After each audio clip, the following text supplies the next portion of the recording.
Bienvenido. ¿Te has preguntado qué era aquella joya tan extraña que resonó con la pequeña Violet, es decir, Aurora? ¿Cuál es el poder de Fenrir, un caballero legendario que vivió durante casi 1000 años? ¿Sabías que Shadow le robó su técnica final, una que nunca se le había ocurrido antes con todo y su genio? ¿Y qué hay de Nina? ¿Es parte de Shadow Garden o no? Quédate, porque hoy pondremos fin a nuestro análisis del volumen 5.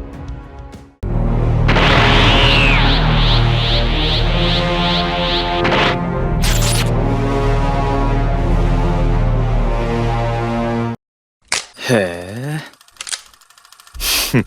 その通りだ。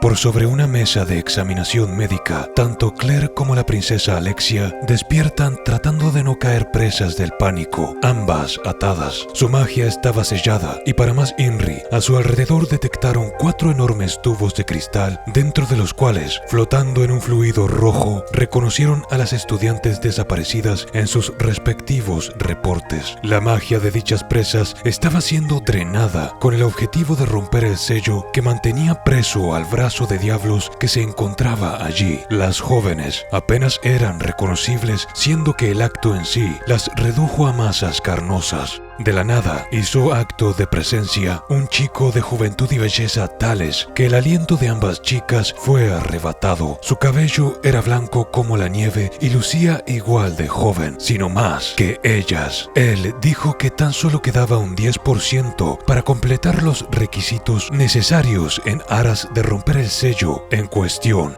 Yo soy Fenrir, quinto miembro de la mesa redonda. Con el poder de la vida eterna, la edad que aparento es algo trivial, exclamó con extrema calma. Lo cierto era que aquel chico en realidad tenía cientos de años. A Fenrir, el hecho de que la princesa dijera que Shadow Garden los detendría le resultaba jocoso. Para él, aquella era simplemente otra organización en las sombras cuya victoria únicamente cambiaría de manos las riendas del reino. Pero al final del día, nada cambiaría realmente. Cuando se burló de la princesa Alexia, dependiendo de la existencia de una organización del mundo underground, la misma se puso roja hasta las orejas, tanto de ira como de vergüenza. En el preciso momento en que Fenrir acercó una jeringa al cuello de Claire, una voz resonó en su cabeza. Se trataba de Aurora, quien le prestaría un fragmento de su poder para sacarla de semejante aprieto. Por sus palabras, estaba claro que ella se encontraba esperando la llegada de Shadow. Claire logró zafarse de sus grilletes a raíz de una violenta explosión carmesí y sin tardar un segundo libró también a su compañera Alexia. Sin embargo, la atención de Fenrir estaba dirigida al nombre que Claire había pronunciado, Aurora, un nombre que cualquier miembro del culto conocía demasiado bien. En ese instante, un fuego se encendió en los ojos de aquel hombre con apariencia de niño. Era su oportunidad para poner a prueba su esgrima con un oponente tal vez lo suficientemente bueno tras siglos de aburrimiento. «Ven a mí, colmillo sangriento», gritó, y de la nada hizo aparecer una espada tan larga que excedía lo que él medía en altura. Su color era rojo. Una aura ominosa comenzó a ser expedida de su pequeña figura. Por supuesto que Alexia, siendo una princesa, conocía muy bien aquel nombre. Colmillo sangriento era la espada que había sido blandida por el caballero oscuro más grande que existió en la historia de Midgard. Claire, por su parte, debía lidiar con un dilema al cual, por cierto, ya se estaba comenzando a acostumbrar poco a poco. El poder que proviene de Aurora en su interior es uno que existe al margen del suyo propio. Para ella, se sentía como dos tipos distintos de mana fluyendo en su interior, y esto demandaba un progresivo aprendizaje sobre su control. Si Aurora dominara su cuerpo como sucedió cuando lucharon contra la Reina de Sangre, el estrés que supondría sobre el mismo pondría la vida de la joven en peligro. Claire debía aprender a controlarlo por su cuenta, y aquella situación en la que tenía sus reservas mágicas bajas demandaba autonomía completa por parte de sí misma. La batalla estalló en menos de lo que dura un segundo. Claire se lanzó hacia Fenrir, quien deflectó su espada sin dificultad alguna, pero se llevó una gran sorpresa al ver que la chica había extendido desde su brazo unos tentáculos carmesí que envolvieron la espada del hombre. Claire creía haber tenido la ventaja por un momento, que se resquebrajó de la misma forma que tales tentáculos ante un simple gesto de la espada de Fenrir. Tras un nuevo ataque de parte de Claire, él bloqueó su hoja con un sutil movimiento, y lo que es más, la bloqueó con su empuñadura. Semejante acto era para Claire una muestra de condescendencia tal que la dejó descolocada. Bloquear con la empuñadura uno de sus ataques, nunca le había sucedido algo así en la vida. Veo que es lo que te ha llevado a ganar el torneo Bujin, pero al final del día, tu esgrima es solamente la de una niña, dijo Fenrir, aburrido. Acto seguido, con un giro de su muñeca, no solo desarmó a Claire, sino que lanzó un ataque hacia su rostro en un mismo movimiento. Ella pudo evitar la muerte al dar un paso hacia atrás en el momento justo, aunque no se libró de un corte profundo en su boca, el cual sangraba profusamente. Aprovechando dicha apertura, la princesa Alexia enterró su espada en el hombro de Fenrir. Y aunque le dejó una herida, la misma era superficial. Aquel legendario caballero parecía estar jugando con ellas. La herida en su hombro ni siquiera pareció molestarle. En el mismo gesto que usó para darse la vuelta y enfrentar a la princesa, dirigió un ataque que la misma supo no podía desviar por completo. Fragmentaría su espada, ya sea por su nivel de experiencia o por sus bajas reservas mágicas que apenas sí le permitían imbuir su espada con algo de mana, de no ser porque retrocedió y encontró el ángulo perfecto para desviar el ataque de aquel hombre, hubiera muerto. Alexia intentó aprovechar esta nueva apertura tras desviar la hoja enemiga, dando una estocada con el mínimo movimiento necesario y la mínima cantidad de magia requerida. Pero lo que hizo Fenrir fue algo que nunca habían visto antes. Él enterró una de sus piernas con un duro golpe hacia el suelo y con un movimiento antinatural de su cuerpo cambió su postura, evitando la trayectoria de aquel ataque. A pesar de los mejores esfuerzos de Alexia, se burló, comparando su esgrima a la esgrima de los mediocres y señalando la gran diferencia entre ella y su prodigiosa hermana Iris Midgard. Eligiendo ponerse serio por un momento, el joven invocó desde su interior una magia voraz. Tanto su aspecto como su aura cambiaron por completo. Parecía como si la muerte hubiese poseído el cuerpo de quien ahora comenzaba a lucir más y más avejentado. Arrugas se formaron lentamente en su rostro. Su cabello adoptó un tono más blanco aún. Era el blanco de la vejez. Si bien su aspecto lucía frágil, su aura era tan aterradora que enviaba escalofríos a través de las chicas. Repitiendo los murmullos de Aurora, Claire exclamó que aquel no podía tratarse de otro que el famoso demonio de Midgard, un sujeto que en su ansia de poder había luchado y asesinado de manera indiscriminada a incontables esgrimistas, algo que databa de cientos de años atrás. Aquel sujeto no solo era peligroso y antiguo, sino que también era muy listo. Inmediatamente se percató de que, en efecto, Aurora se encontraba dentro de Claire. ¿Acaso planeas emplear a la chica como un futuro receptáculo? Aurora, o debería decir, bruja de la calamidad, dijo en tono burlón. Aurora le dijo a Claire que no se distraiga, que el sembrar la duda en el corazón del oponente era una de las especialidades de Fenrir, pero era demasiado tarde. Antes siquiera de que pudiera notarlo, la chica vio su propia muerte. De no ser por Aurora, quien poseyó su cuerpo un milisegundo antes de que Colmillo Sangriento hiciera contacto con su cuello, Claire hubiera muerto de ser así. Sus ojos se tornaron violeta y de su mano más de 100 tentáculos carmesí se extendieron con una violencia brutal, pero Fenrir lograba esquivarlos con ligeras modificaciones de su postura, dejando únicamente que su atuendo fuera rasgado por aquellos ataques. La ofensiva duró solamente unos segundos. Claire cayó de rodillas, agotada. Su collar leía 36 puntos de mana. Iba a morir pronto. La esgrima es un arte de experiencia acumulada. Me tomó cerca de un milenio el alcanzar la cima, y ustedes ni siquiera han comenzado a dar sus primeros pasos en un viaje demasiado largo para vidas tan finitas, dijo Fenrir. Al final, ambas terminaron sobre el suelo con heridas mortales y completamente agotadas. Al contemplar los fragmentos de su espada que Fenrir había roto, Alexia sintió una enorme frustración y angustia. Ella se había jurado que jamás volvería a sentirse de semejante forma. Por eso había entrenado tan duro, y sin embargo, la cima seguía estando tan lejos que ni siquiera alcanzaba a verla. Lágrimas se asomaron a sus ojos. Se acabó, exclamó con palabras frías Fenrir. Pero el ataque nunca llegó, porque en mitad de su movimiento, una pluma cortó el aire con un silbido brutal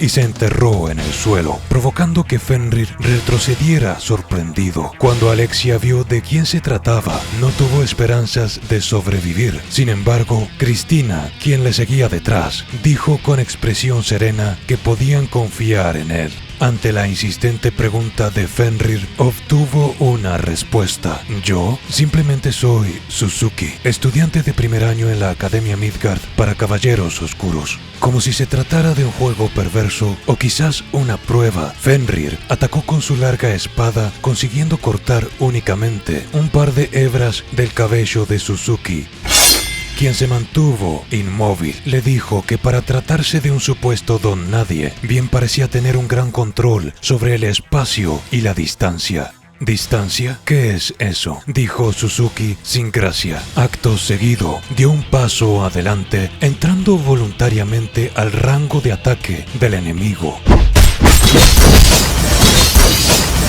Lo que sucedió a continuación parecía sacado de una historia fantástica para las chicas. Fenrir se dividió en muchas imágenes residuales de sí mismo, todas atacando a una velocidad increíble. Pero Suzuki, quien tenía en sus manos 4 plumas para tinta como garras, conectaba con todos y cada uno de los ataques que bajaban sobre él como una lluvia torrencial. Para ellas estaba claro que Fenrir era un maestro absoluto del arte de la esgrima. Sus movimientos solo podían ser descritos como una danza interminable a milímetros de la perfección. Sin embargo, Suzuki estaba desviando sus ataques simplemente con la minúscula y afilada punta de las plumas que sostenía. Eso solo podía dar lugar a una pregunta: ¿cuán fuerte era realmente entonces Suzuki Hope?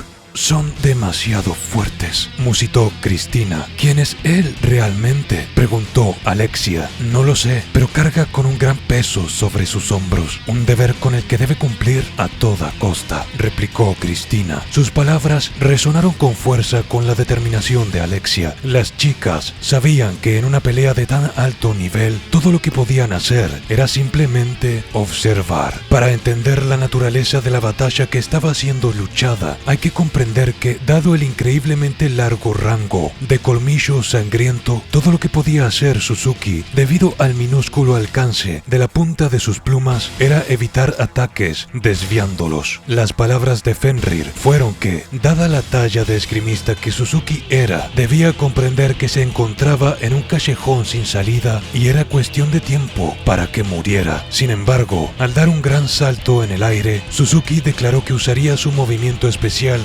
llamado lluvia dorada. No esa lluvia dorada, no sean cochinos.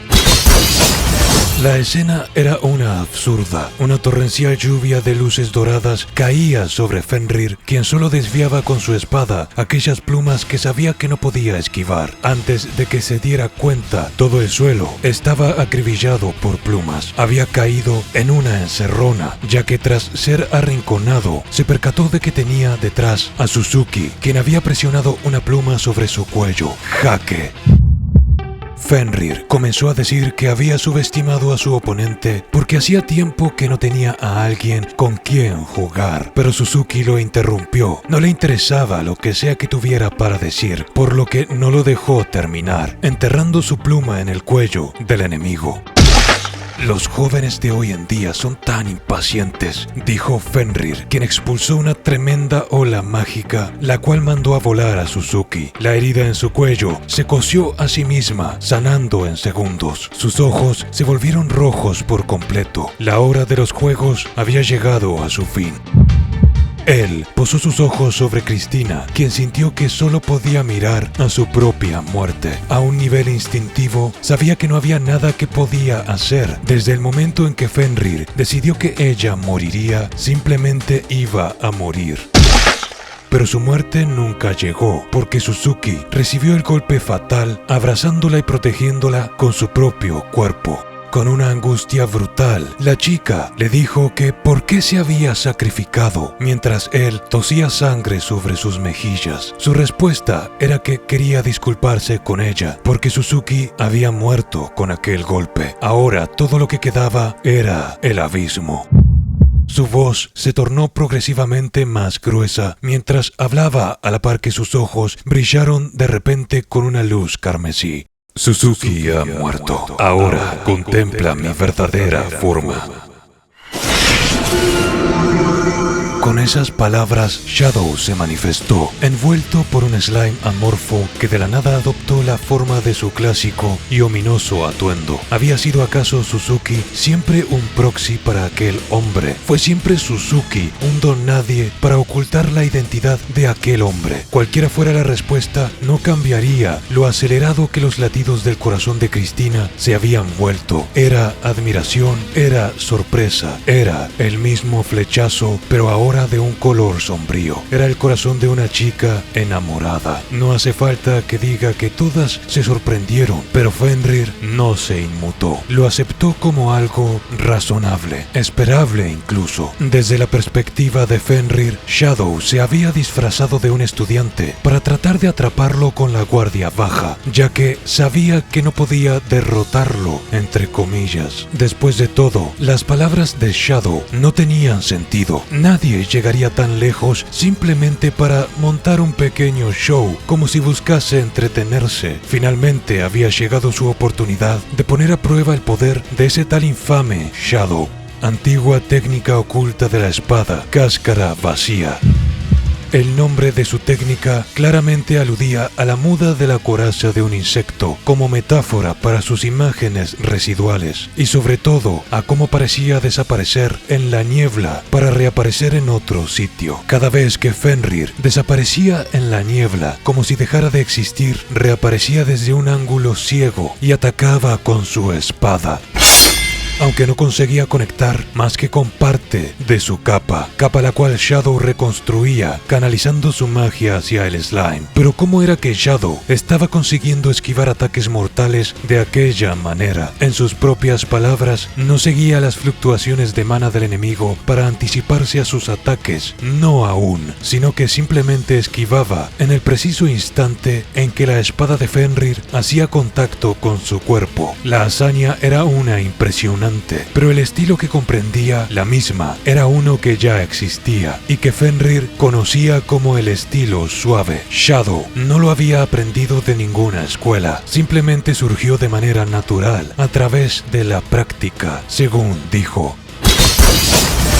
La fantasmal danza de Fenrir continuó, pero en lugares en los que parecía no haber nada, Shadow dirigía su espada y conseguía conectar con Fenrir. ¿Cómo lo hacía? Tu técnica antigua crea una imagen residual con magia, para luego emparejarla con un corte, a la par que escondes tu presencia al extremo, dijo Shadow. Fenrir le dio la razón con una sonrisa. Había descubierto su técnica para aclarar dudas en el momento en que uno veía la imagen residual, en la que consistía el nombre de coraza vacía. El ataque ya había sido dirigido en una suerte de delay que actuaba como una trampa. Cuando ves la coraza del insecto, la misma yace vacía. Él ha mudado de piel porque su ataque ya ha sido lanzado. Fenrir estaba impresionado. Parecía que el talento de aquel hombre llamado Shadow era genuino. Y lo que es más, Fenrir exclamó que se encontraba feliz de poder poner en práctica el pináculo de su arte. Todo esgrimista necesitaba un oponente para ello, después de todo, uno indicado. Entonces, 9 espadas se materializaron a su alrededor. La causa y el efecto parecían haberse revertido en cuanto a orden, porque sobre el piso, enormes fisuras creadas por cortes de su espada se manifestaban antes de que la imagen de la espada se moviera para atacar. Era una ilusión compleja y mortal, el cenit de la esgrima que había alcanzado Fenrir, quien estaba convencido de que no había algo más por encima de su nivel. A esa técnica la tituló coraza vacía del colmillo sangriento.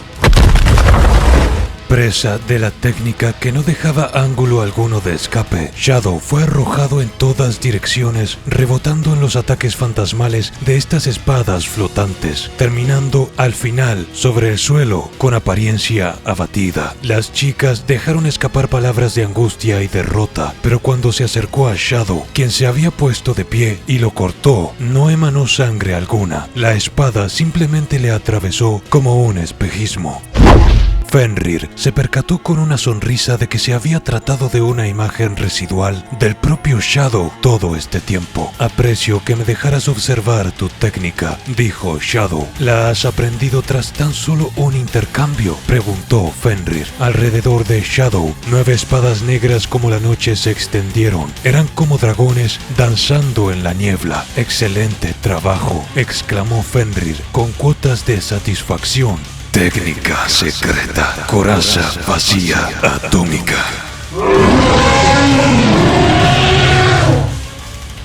Tras pronunciar esas palabras, 9 dragones hambrientos, imágenes creadas con magia, envueltas en las hojas flotantes, descendieron sobre Fenrir, devorándolo de manera bestial en un festín despedazador. Finalmente pude contemplar el verdadero pináculo de la esgrima. Gracias, masculló el legendario caballero oscuro, hasta entonces dado por muerto. Pero la réplica que obtuvo fue inesperada. El pináculo no existe. Por encima yace otro, y por encima otro. Eso es todo. En el momento en que crees haberlo alcanzado, es cuando dejas de escalar. Fenrir comprendió su error y con ello la razón de su derrota, muriendo con el arrepentimiento de no poder llegar a observar que había más allá. Justo cuando Shadow estaba por retirarse, Alexia lo detuvo. Le demandó que le dijera quién era y qué quería, por qué hacía todo esto. En sus palabras, ella luchaba porque quería proteger al reino y a sus seres queridos, y le advirtió que gente como ella y los demás, aunque lucieran como insectos, desde la perspectiva de alguien tan poderoso como él, se esforzaban igual de duro. Shadow le dijo que simplemente buscaba acabar con aquellos que se interpusieran entre él y su objetivo. Pero ¿cuál era? ¿Qué objetivo? Con un ademán de su muñeca, los collares de las chicas se dividieron, desprendiendo sus cuellos de su mortífero abrazo. Eran libres. Cuando miraron hacia arriba nuevamente, Shadow había desaparecido.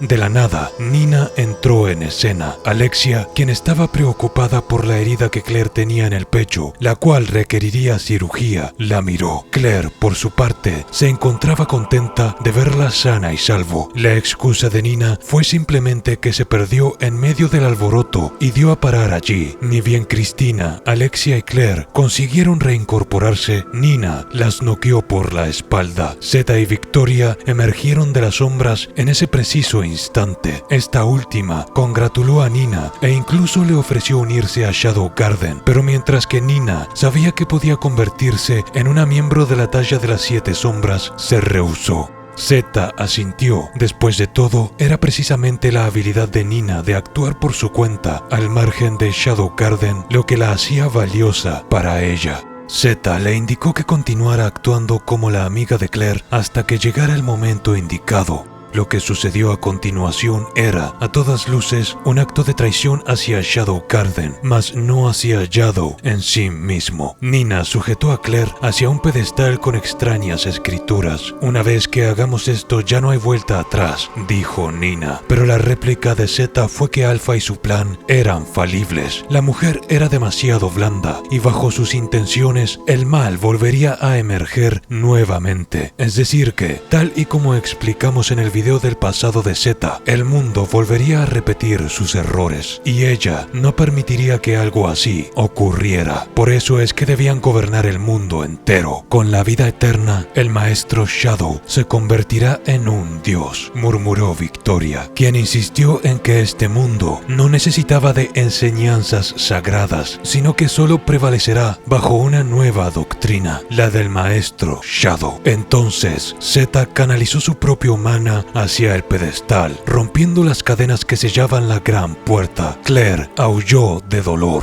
Nina se alarmó, pero Zeta dijo que simplemente era un momento de rechazo de parte de su cuerpo, y que si querían llegar a controlar a Diablos tras revivirlo, necesitaban del cuerpo de Claire Kageno. Del sello de su mano, una ominosa magia fue despedida, y finalmente la última cadena se fragmentó. La puerta al santuario estaba abierta, revelando una eterna oscuridad detrás.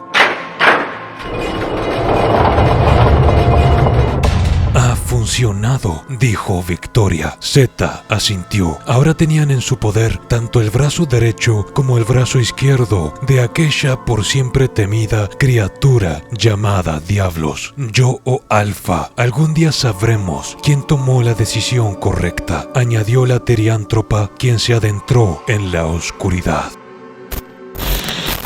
Mientras tanto, Shadow se encontraba increíblemente satisfecho. La esgrima de aquel viejo había sido realmente buena y había conseguido hacerse con una nueva técnica para sí mismo, sin mencionar que el robar la técnica del enemigo para acto seguido, emplearla contra él mismo, derrotándolo en el proceso, era el clímax perfecto que necesitaba. Además, el haber empleado una nueva máscara como Suzuki había conseguido plantar la duda de que Shadow podía, literalmente, estar detrás del rostro de cualquier persona en Midgard. De la nada, al mismo tiempo en que su hermana estaba siendo empleada como llave para el santuario, Shadow terminó en aquel espacio blanco que ya era tan familiar para él, un sitio en el que se encontraba siempre con Aurora. En la última ocasión, la misma se había manifestado como una pequeña niña, quien dijo que le llamara Violet, y en efecto, ella estaba allí otra vez, solo que ahora lucía completamente golpeada, con moretones por todos sitios y lágrimas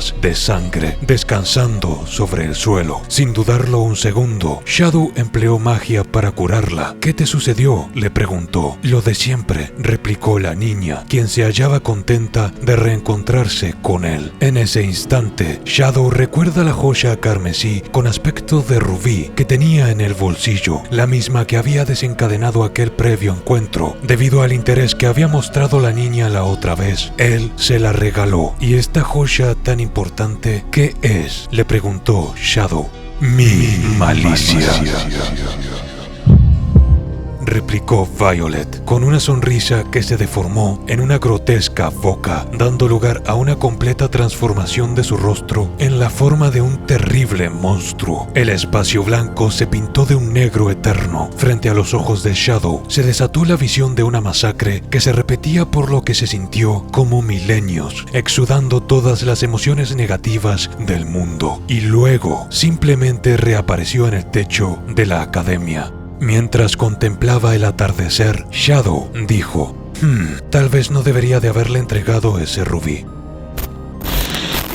El día próximo, con Claire aún inconsciente, la princesa Alexia se encontraba hablando con Sid mientras caminaban. Él le dijo que simplemente se había encontrado plácidamente dormido mientras todo aquello había sucedido, y que no sabía nada al respecto ni de aquello ni de su hermana, por lo que la insistencia de parte de los caballeros oscuros de interrogarlo era fútil. Si acaso, solo lo hacían por protocolo, ya que era el hermano de Claire. Alexia lo miró con una enorme, genuina sonrisa y le dijo que él parecía vivir en un mundo que carecía de toda complejidad o profundas y oscuras raíces. Su despreocupación, sin embargo, no le hacía enojar. En sus propias palabras: realmente estoy celosa de cuán simple el mundo es para ti, Fido. No es un insulto, de veras espero que eso nunca cambie.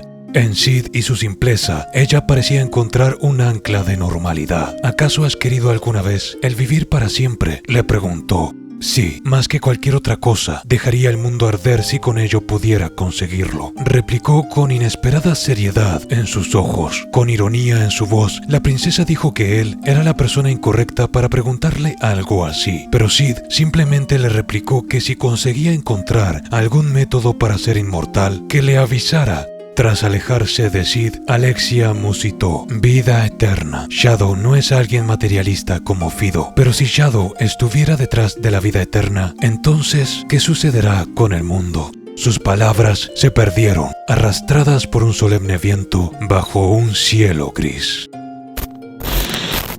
Y eso ha sido todo. Finalmente hemos concluido nuestras explicaciones sobre el arco de Fenrir, lo que significa que podemos dar por concluido nuestro análisis al volumen número 5 de las novelas ligeras de Eminence in Shadow. Este volumen contiene unas páginas extra sobre documentos escritos por ETA, pero las dejaré para un video para miembros, ya que no tienen impacto directo en los eventos analizados en este volumen. Si prestaron atención, el cierre del volumen es importante, entre otras cosas, para Alexia también, ya que las palabras de Shadow riman perfectamente con las dudas que sembró Fenrir en su corazón. Su espíritu estaba destrozado por la comparación con su hermana Iris y la reducción de sus duros esfuerzos a una derrota brutal por parte del legendario caballero. Pero luego Shadow dijo que detrás de la cima existe otra, una forma de decir que el concepto de cima o meta en sí mismo es simplemente una limitación. Todo lo que uno debe hacer es seguir avanzando,